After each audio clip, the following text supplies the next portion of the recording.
A Bíblia é a palavra de Deus, o livro incomparável. Só ela mostra o caminho do céu, que livro incomparável. Olá, irmãos, estamos iniciando mais um estudo bíblico às quintas-feiras. Sejam todos muito bem-vindos a mais este estudo. Vamos orar? Obrigado, Senhor, por mais esta oportunidade. Conduz-nos, Senhor, neste estudo. Nós oramos em nome de Jesus. Amém. Na semana passada, nós iniciamos o capítulo 4 da carta aos Efésios. Hoje nós vamos dar continuidade ao estudo neste capítulo 4 da carta aos Efésios. Nós vamos ler a partir do verso 1. Nós estudamos até o verso 7 na semana passada.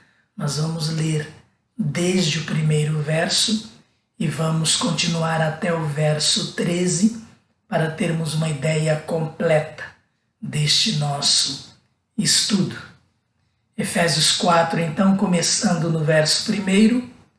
Como prisioneiro no Senhor, rogo-lhes que vivam de maneira digna da vocação que receberam.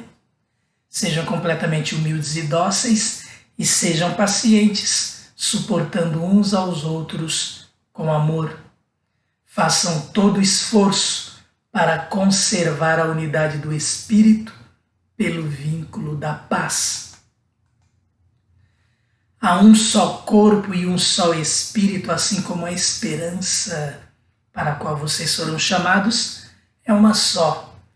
Há um só Senhor, uma só fé, um só batismo, um só Deus e Pai de todos, que é sobre todos, por meio de todos e em todos. E a cada um de nós foi concedida a graça conforme a medida repartida por Cristo.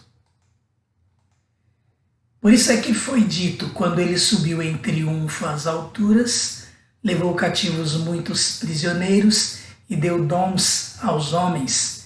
Que significa ele subiu, senão que também havia descido às profundezas da terra. Aquele que desceu é o mesmo que subiu acima de todos os céus, a fim de encher todas as coisas.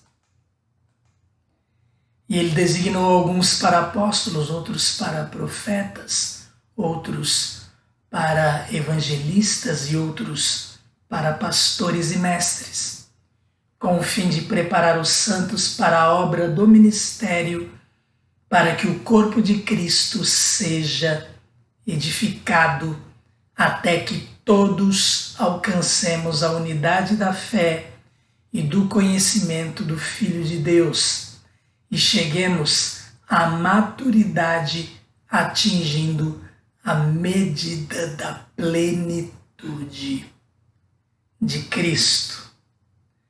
Lemos então, iniciando no verso 1 e fomos até o verso 13, mas nós vamos dar continuidade a este estudo hoje, continuando no verso 7.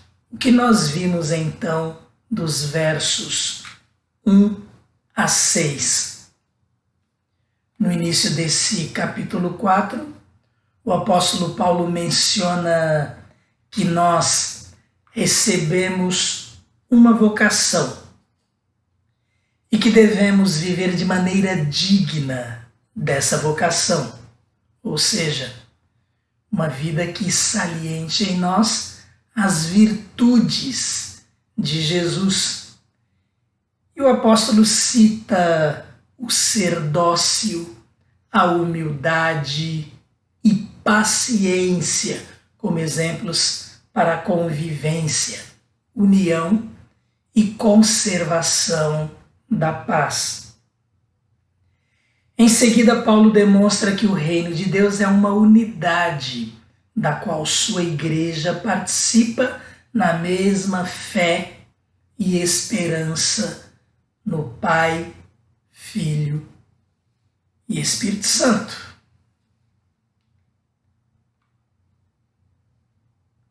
Vocação é chamado para algo. E chamado implica em capacitação para o desenvolvimento desse chamado.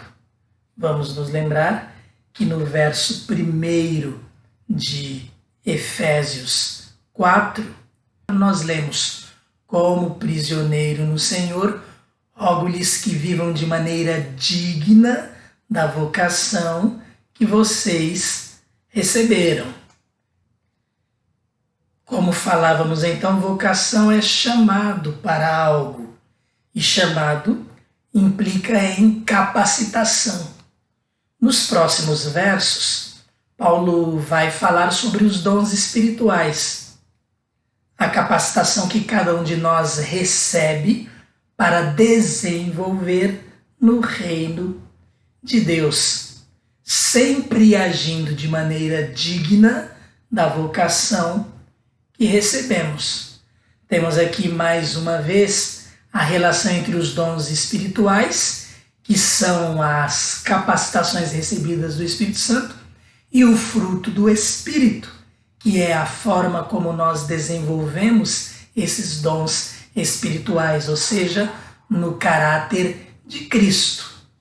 O caráter de Cristo: amor, alegria, paz, amabilidade, bondade, paciência, mansidão, domínio próprio, e vai além, humildade, tolerância. Temos então mais uma vez os dons espirituais e o fruto do Espírito Santo aqui mencionados, mas na forma de vivência. O apóstolo Paulo não vai dar a ênfase que ele mesmo deu em 1 Coríntios 12 e 1 Coríntios 13, conforme nós já estudamos quando falamos sobre o ministério cristão, o seu ministério, o meu ministério.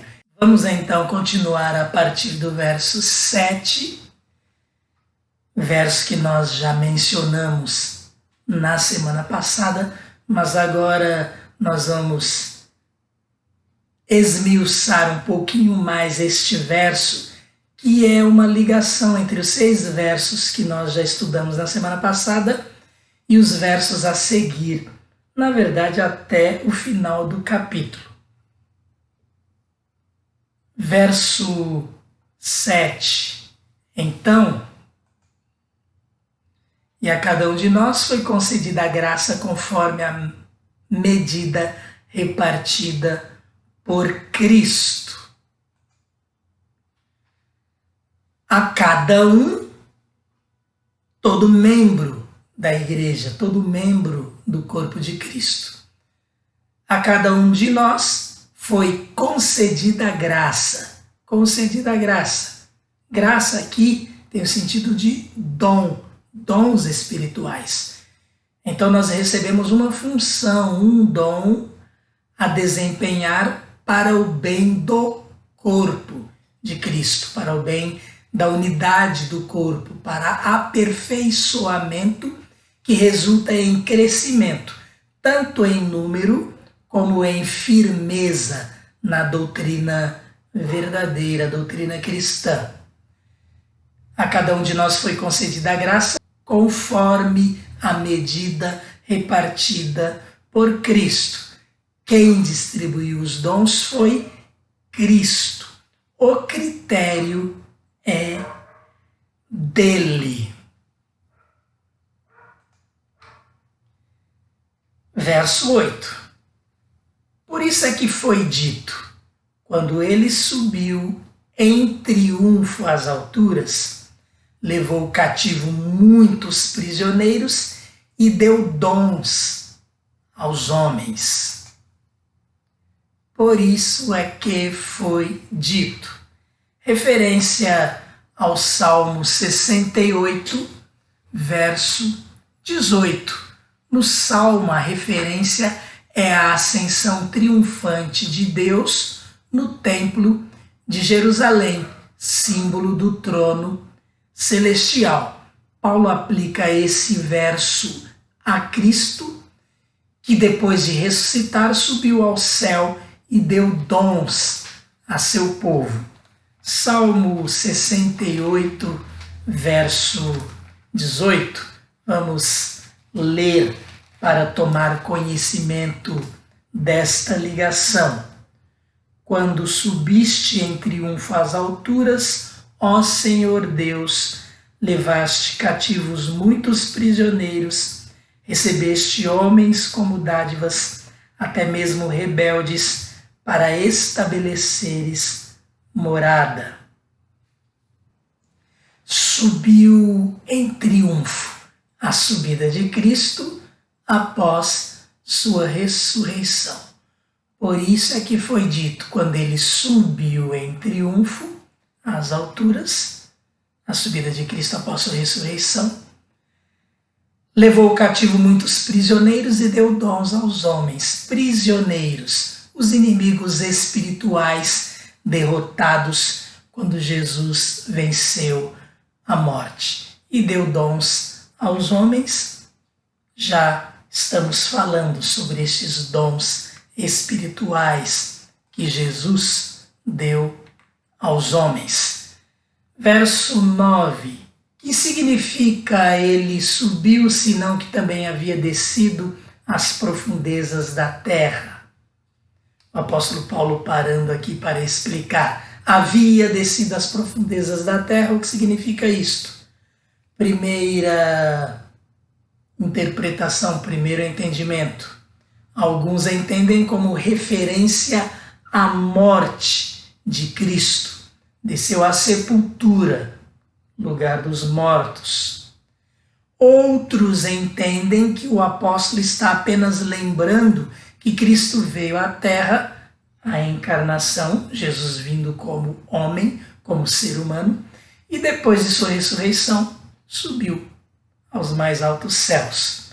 Uma terceira linha de entendimento, menos provável, é que Cristo, após sua morte e antes da sua ressurreição, desceu ao Hades, assim era chamado o lugar onde os mortos ficavam antigamente pelos judeus, inferno, lugar dos mortos, e levou para cima a parte do Hades. O Hades era, assim entendia-se, dividido em duas partes, a parte dos salvos e a dos perdidos. Inferno está relacionado, logicamente, à parte dos perdidos.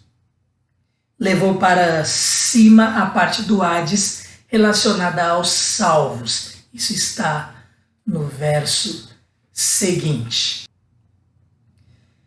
Aquele que desceu, verso 10, é o mesmo que subiu acima de todos os céus, a fim de encher todas as coisas.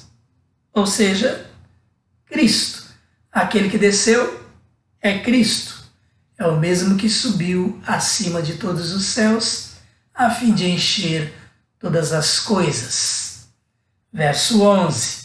E ele designou alguns para apóstolos, outros para profetas, outros para evangelistas e outros para pastores e mestres. Como nós falamos em nossa introdução, esta segunda parte do capítulo 4, a partir ali do verso 6, está dando uma condição a que a primeira parte deste capítulo, quando fala da unidade da igreja, é através desses dons espirituais que a igreja vai fazer a sua parte em relação a esta unidade, tanto dons espirituais como nosso caráter transformado, o fruto do Espírito. Então aqui o apóstolo vai citar aqueles dons que na base, no fundamento, no alicerce, fizeram com que todos os outros dons fossem desenvolvidos na igreja. E ele designou alguns para apóstolos, outros para profetas, outros para evangelistas e outros para pastores e mestres. Apóstolos, mencionados aqui por causa do seu papel de fundar a igreja, como nós lemos aqui mesmo na carta aos Efésios, capítulo 2, verso 20. Edificados sobre o fundamento dos apóstolos e dos profetas, tendo Jesus Cristo como pedra angular.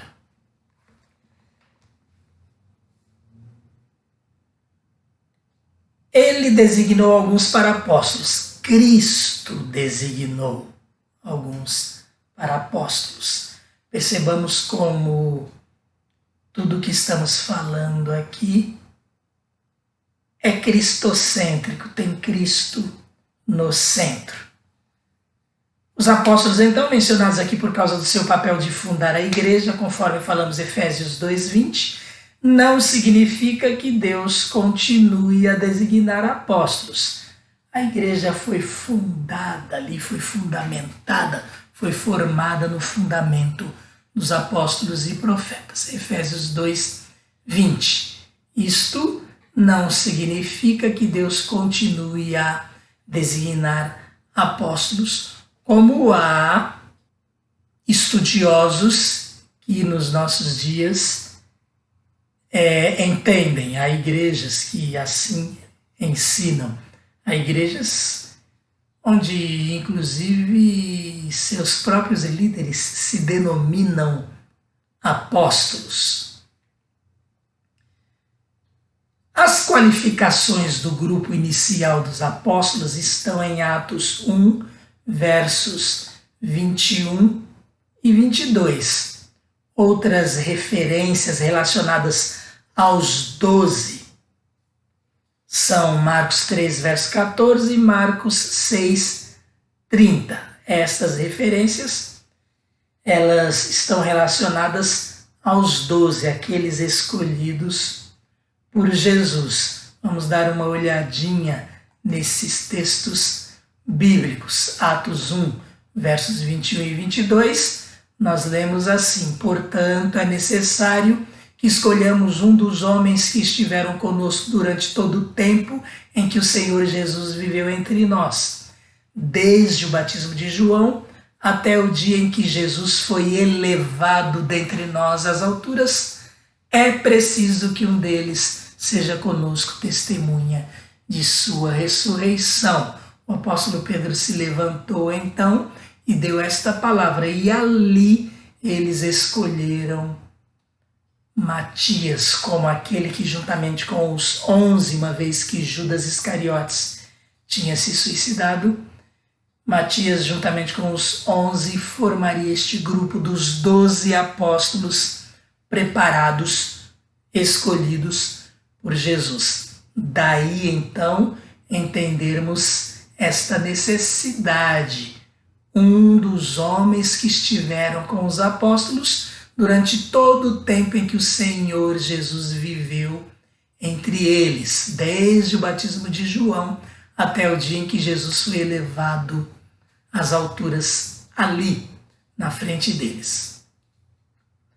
Marcos 3, versos 14 e 15, agora aqui ainda quando Jesus estava com os 12, nós vemos então esta menção, apóstolos. Marcos 3, verso 14 e 15, escolheu 12, designando-os apóstolos. Jesus chamou todos os seus discípulos, escolheu 12, designando-os apóstolos, para que estivessem com ele, os enviasse a pregar e tivessem autoridade para expulsar demônios. Estes 12, Jesus preparou de forma especial Marcos 6, verso 30, também falando sobre esses 12, no momento em que Jesus, assim poderíamos dizer, num certo estágio prático, os envia os 12 para pregar, para curar, para expulsar demônios. Houve também uma oportunidade em que ele enviou 70, mas aqui está se referindo aos 12 e eles são denominados apóstolos. Esses 12, os apóstolos reuniram-se a Jesus e lhe relataram tudo o que tinham feito e ensinado.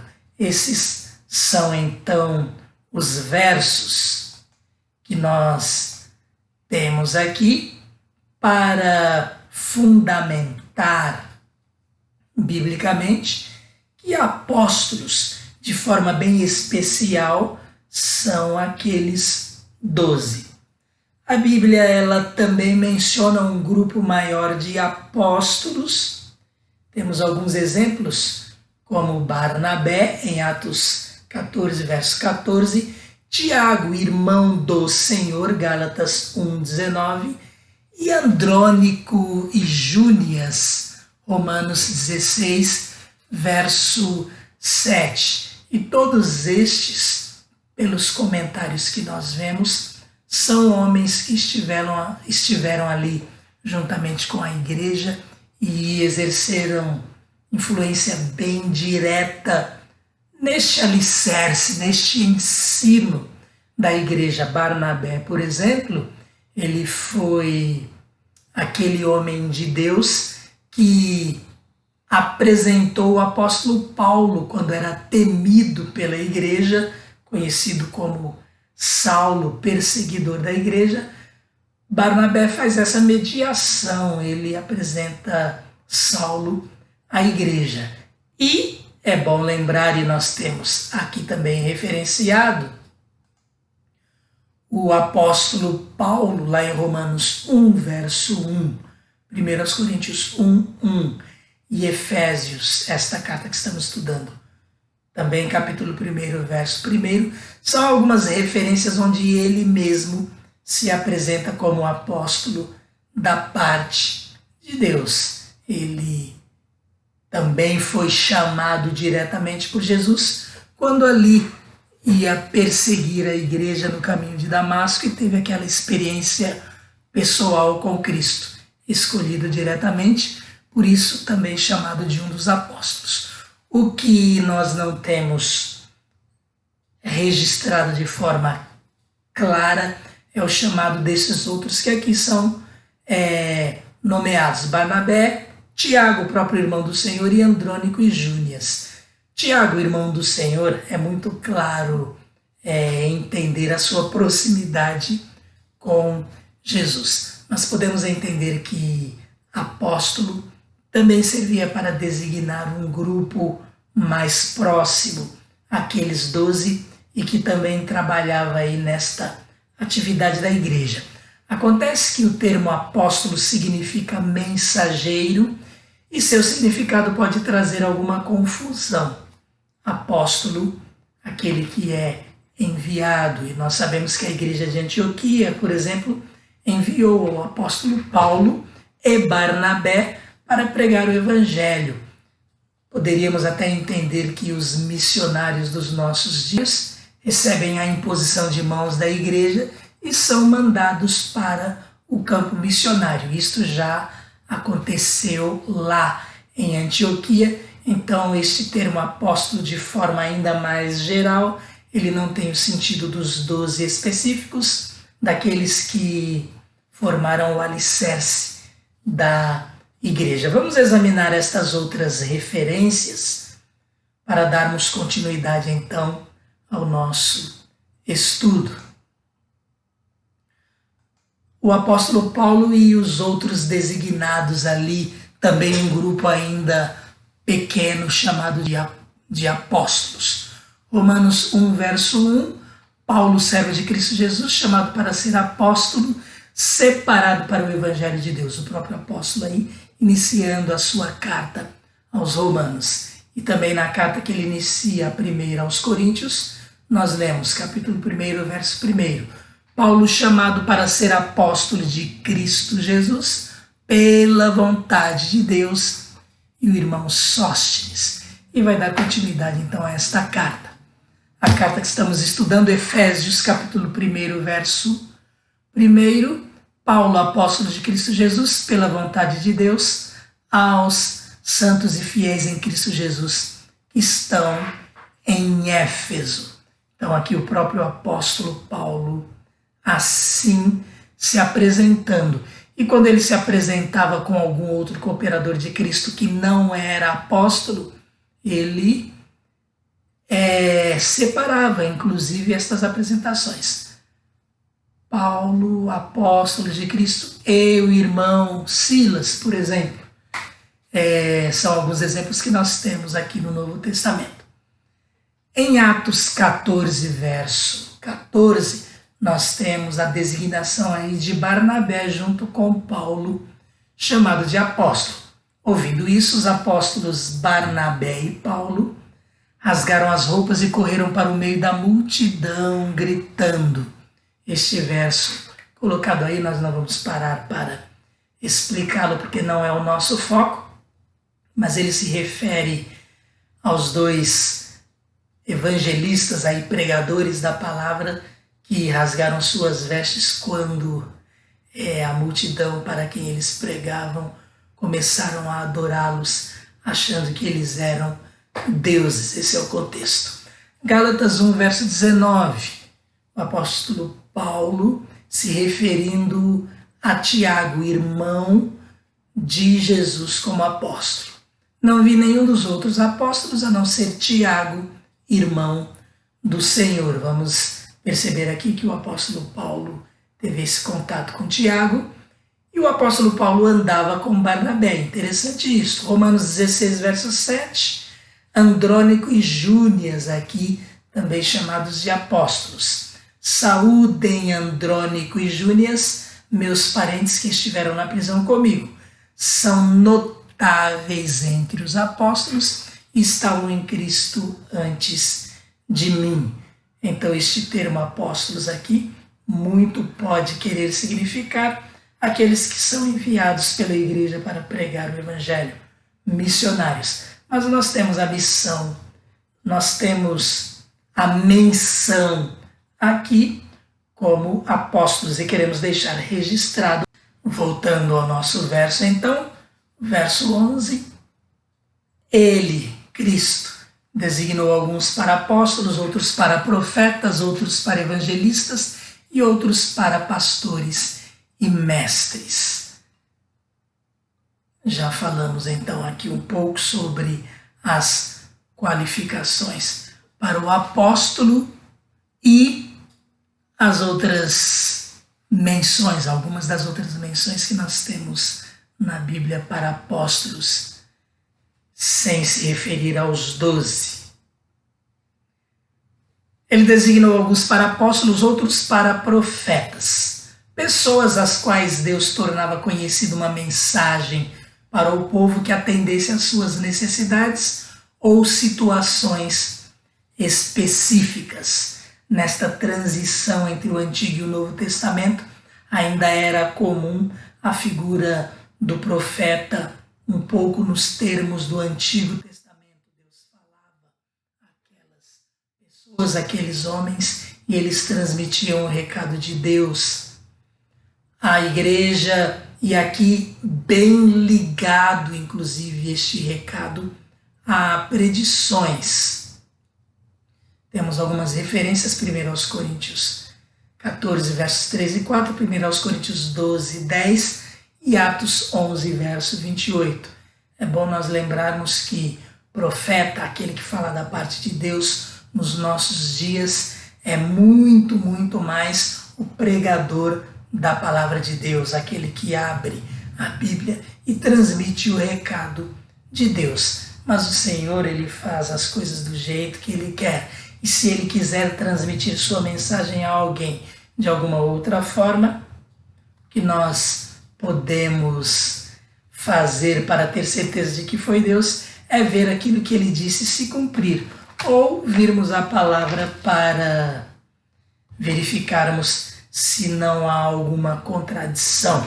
E aí sim poderemos ter certeza de que foi um homem de Deus que falou. Porque sabemos, há muita gente nos nossos dias, como também havia antigamente, que falam e não falam da parte de Deus. Falam de si mesmos ou, quem sabe até, do inimigo de nossas almas. Por isso precisamos examinar a palavra de Deus. Mas vamos àquelas referências bíblicas relacionadas a estes profetas do Novo Testamento.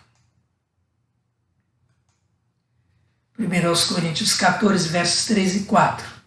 O apóstolo Paulo disciplinando os dons espirituais, porque havia uma certa confusão na igreja de Corinto, especialmente relacionada ao dom de línguas. Quem fala em língua a si mesmo se edifica, mas quem profetiza edifica a igreja. Então esta é uma menção ao dom de profeta. Atos 11, versos 27 e 28. Naqueles dias alguns profetas desceram de Jerusalém para Antioquia. Um deles, Ágabo, levantou-se e pelo Espírito predisse que uma grande fome sobreviria a todo o mundo romano, o que aconteceu durante o reinado de Cláudio. É bom que nós percebamos bem aqui esta ênfase. Aconteceu, e aconteceu durante o reinado de Cláudio. Aquela palavra vinha da parte de Deus. Já que está colocado aqui, vamos aproveitar e ler Atos 21, verso 8, mas se referindo agora ao dom de evangelista. O exemplo bíblico que nós escolhemos foi esse de Atos 21, verso 8. Partindo no dia seguinte, chegamos a Cesareia e ficamos na casa de Filipe, o evangelista, um dos 7. Um daqueles 7 que tinham sido escolhidos para serem diáconos, para servir às mesas. Lembram-se lá, início do livro de Atos, no capítulo 6. Voltando mais uma vez aqui ao nosso estudo. Então, profetas, já vimos aí as referências, evangelistas, acabamos de ver, são os pregadores do Evangelho, pastores e mestres. A construção gramatical do grego indica 2 aspectos de um só ministério, pastores e mestres. Digamos aí, 2 dons espirituais relacionados à mesma pessoa. Alguém que tenha o dom do pastorado, ele precisa ser mestre também. E quando o apóstolo Paulo menciona aqui, ele menciona que alguns foram designados por Cristo para serem pastores e mestres. Ou seja, o mesmo é pastor e mestre. Aqueles que cuidam do rebanho precisam também alimentar este rebanho com o ensino da palavra. Pregação e ensino da palavra seria aí esta função, este dom espiritual do ensino, os mestres. E pastor, aquele que cuida também de outras formas do rebanho, um aconselhamento, uma visitação, um consolo e assim por diante. Liderança, são vários os exemplos aí do ministério pastoral. E esses ministérios, esses dons espirituais, apóstolos, profetas, evangelistas, pastores e mestres, estes 4, eles são designados por Cristo com o fim de, com o objetivo de preparar os santos, preparar os crentes em Jesus Cristo para a obra do ministério, no sentido geral, o ministério da igreja, a obra do reino de Deus desempenhada pelo corpo de Cristo, pela igreja. Então, Eles são designados por Cristo com o fim de preparar os santos para a obra do ministério, para que o corpo de Cristo seja edificado, para que o corpo de Cristo cresça, para que a igreja cresça em conhecimento, cresça em entendimento, cresça também em número. Os evangelistas têm um grande papel nesse sentido. Eles evangelizam, pessoas são salvas e passam a fazer parte também, são agregadas ao corpo de Cristo, são adicionadas e também em número a igreja cresce. Esses 4 dons acima preparam a igreja para a obra do ministério. O corpo de Cristo é edificado com todos os dons espirituais sendo praticados. Aqui na carta aos Efésios nós temos estes 4 exemplos aí de dons espirituais. Nós já estudamos, inclusive quando fizemos anteriormente um estudo sobre o ministério cristão, estudamos aí os diversos dons espirituais, estudamos também o fruto do Espírito Santo e a ligação entre os dons espirituais e o fruto do Espírito Santo, tão importantes na vida da igreja de Cristo. Verso 13.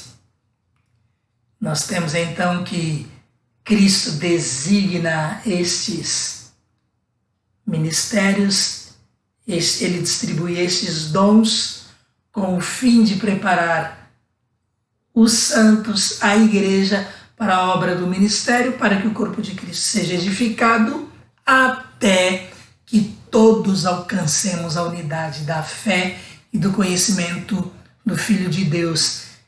Estão se lembrando que nós estudamos na quinta-feira passada? O apóstolo está no mesmo assunto, falando da unidade da igreja, a unidade da fé, a unidade que nós temos em Cristo, um só Espírito, uma só fé, um só batismo, Jesus, um só, o mediador entre Deus e os homens, e assim por diante. Uma só esperança, lembram-se? Aqui ele continua. Esses dons espirituais são a forma de a igreja participar desta unidade, até que todos alcancemos a unidade da fé, porque nós é que somos desenvolvidos, nós é que crescemos, nós é que somos aperfeiçoados através do desempenho de todos os dons espirituais na igreja, até que todos alcancemos a unidade da fé e do conhecimento do Filho de Deus e cheguemos à maturidade cristã, atingindo a medida da plenitude de Cristo.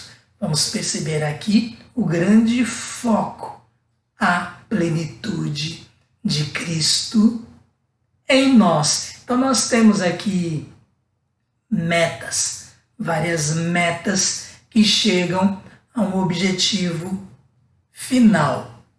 O assunto então é o mesmo, a unidade da fé, a unidade do corpo em torno de Cristo.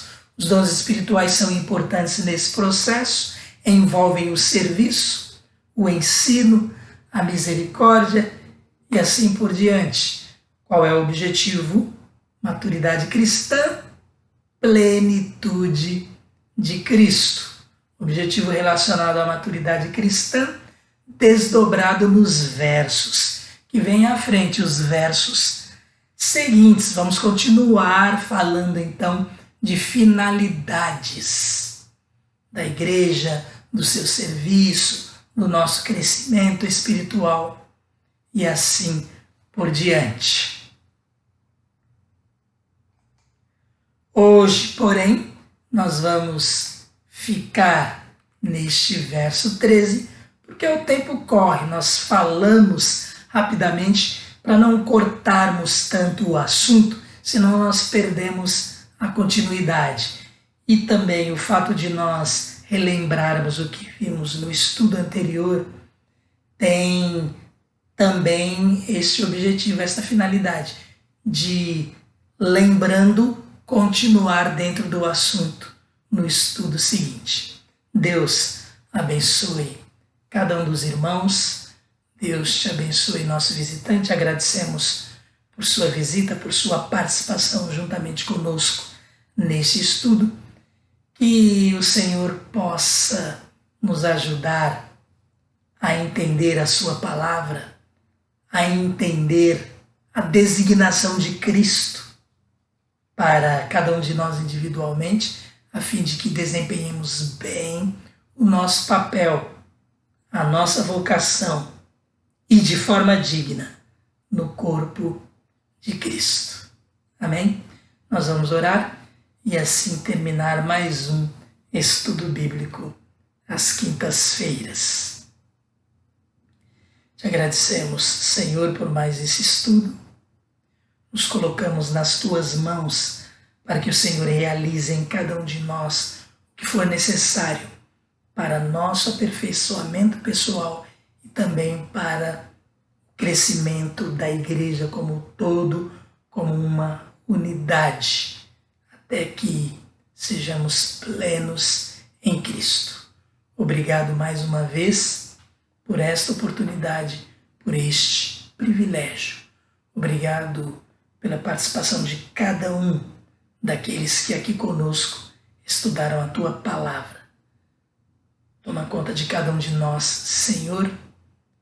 Mantém-nos firmes na fé, firmes em Ti. É a nossa oração em nome de Jesus. Amém. Eu leio a Bíblia, a palavra de Deus, o livro incomparável. Eu amo a Bíblia, a palavra de Deus, que livro incomparável.